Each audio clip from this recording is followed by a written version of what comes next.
Les annonces de grossesse chez nos amies les chanteuses se font de plus en plus en musique.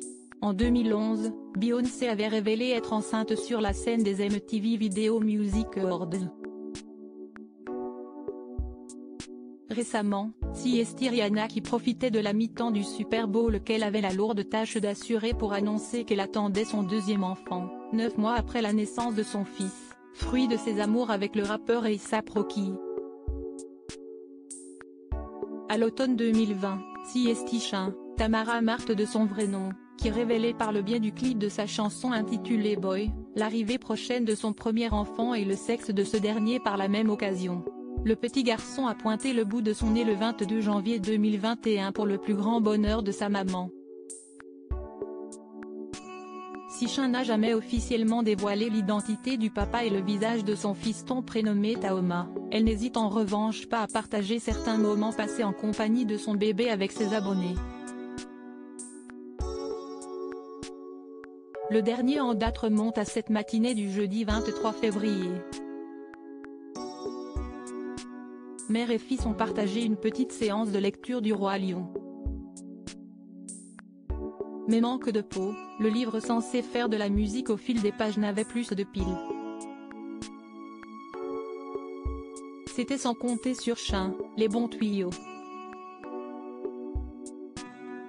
La maman de 37 ans a opté pour un système d'aides plus agréable puisqu'elle s'est chargée elle-même d'interpréter le titre Hakuna Matata à la place du bouquin.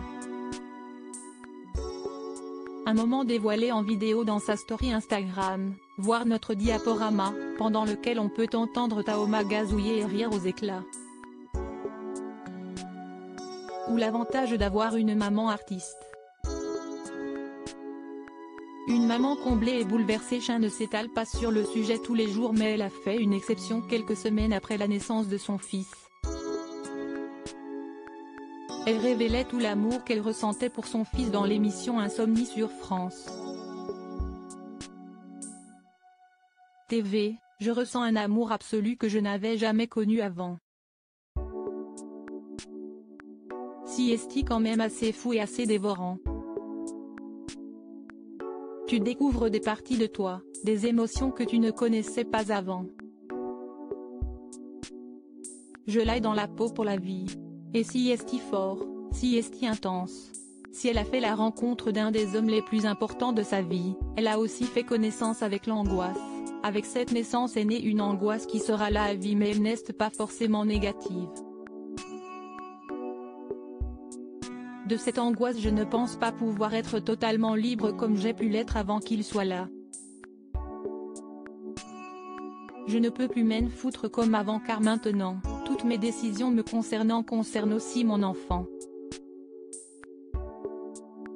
En bref, une maman comme les autres.